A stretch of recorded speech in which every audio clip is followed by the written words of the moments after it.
44 degree centigrade में इस गर्म तरीन दिनों में ज़ाहिर सी बात है आम तो ख़राब होगी।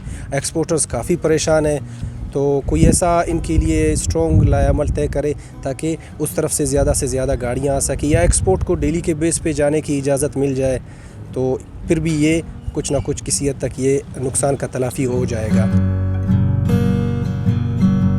कि हमारे कंटेनर्स, पाकिस्तान के एक्सपोर्ट के कंटेनर्स ताफ्तान बॉर्डर पे स्टक हुए हैं पिछले 3 दिन से। मैंगो की शेल्फ़ लाइफ बहुत ज़्यादा कम है, मैंगो की शेल्फ़ लाइफ कम होती है और हीट के अंदर धूप के नीचे खड़े हुए हैं क्योंकि वहाँ कोई शेड्स नहीं है। उन एक्सपोर्टर्स को बचाएं, उन फार्मर्स को बचाएं जिन्होंने वो कंटेनर एक्सपोर्ट्स किए हुए हैं। ये मुल्क का सवाल है ये, और लोगों का सवाल है। अगर एक एक्सपोर्टर मरता है तो उसके साथ 10 फैमिलीज़ भी उसके साथ मरेंगी।